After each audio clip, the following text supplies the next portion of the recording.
L'histoire prend place quelques années avant le début de la première saison de Jujutsu Kaisen et on suit Gojo et Suguru, alors tous les deux élèves à l'école d'exorcisme de Tokyo. Tous les deux vont se voir confier une mission capitale qui est d'escorter et de faire disparaître une jeune fille surnommée Corps Stellaire dans le but de l'assimilation avec Tengen-sama. En gros, Tengen, c'est lui. C'est assez compliqué, donc retenez qu'il est considéré plus ou moins comme un dieu, et c'est lui qui est à l'origine des barrières anti-fléau et qu'il a besoin d'assimiler un corps pour maintenir au même niveau ses barrières. En gros, c'est ça. Une prime est mise sur la tête du corps stellaire, la jeune Riko Amanai, et c'est là qu'entre en scène le personnage de Toji, qui accepte la mission pour récupérer le fric de la prime. A partir de là, une succession de petites péripéties avec Gojo, Suguru et Amanai vont avoir lieu jusqu'au moment fatidique. Juste avant qu'on rentre dans le vif du sujet, n'hésite pas à t'abonner et à like si la vidéo te plaît. Gojo et les autres arrivent aux portes du temple où aura lieu l'assimilation. Mais à peine la barrière protégeant le lieu passé, Gojo se fait transpercer par Toji qui les y attendait. Le bon Satoru, fidèle à lui-même, pense pouvoir gérer ça tout seul. Il fait même sauter les lunettes, mais ça va pas vraiment se passer comme prévu. Suguru part donc devant et laisse Gojo.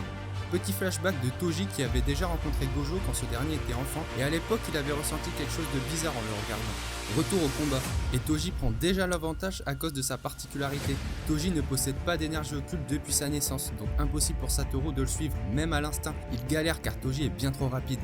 Et là, Toji va montrer toute sa malice. Il utilise les mouches fléaux pour prendre à revers Gojo et dégaine Amanasaka, une arme maudite qui a la particularité de pouvoir passer à travers l'énergie occulte. Toji atteint Gojo à la gorge, donc là tu vois ça pour la première fois et t'es mal. Mais c'est pas fini, il l'éviscère complètement, le transperce de partout, ça devient une véritable boucherie. Gojo gît au sol et Toji troll alors qu'il vient de finir le plus grand exorciste de cette génération.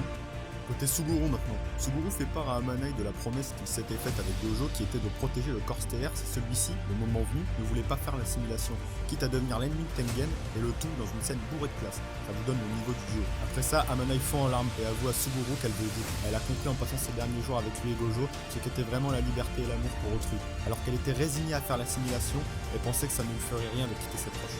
C'est beau, n'est-ce pas? Mais quasiment instantanément après, elle se fait headshot par celui qui vient de tuer Satoru Gojo. Dans l'incompréhension et la rage, Suguru veut buter Toji, mais encore une fois, il se montre supérieur.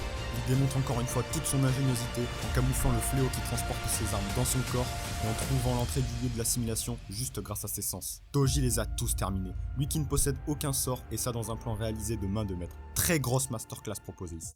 Toji récupère son fric tranquillement, il va pas pouvoir en profiter longtemps puisqu'un homme l'attend et c'est bien Gojo qui est de retour pour réclamer un second round.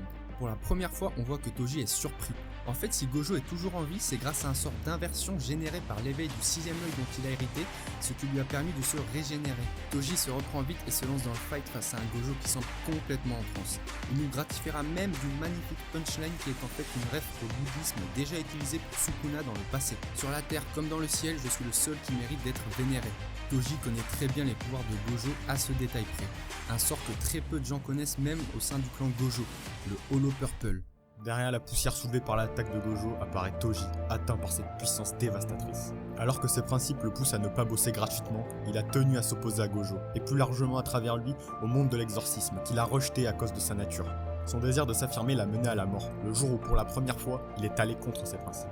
Avant de mourir, Toji Zenin, ou plutôt Toji Fushiguro, confiera à Gojo que son fils sera vendu au clan Zenin dans 3 ans. Vous l'avez bien compris, il est bien question de Megumi. Pour ces derniers instants, ses pensées sont allées à son fils, qu'il a souhaité préserver du clan Zenin. On espère que vous avez kiffé cette vidéo, et si vous avez kiffé ce moment, restez connectés puisque la S2 de Jujutsu Kaisen arrive soon.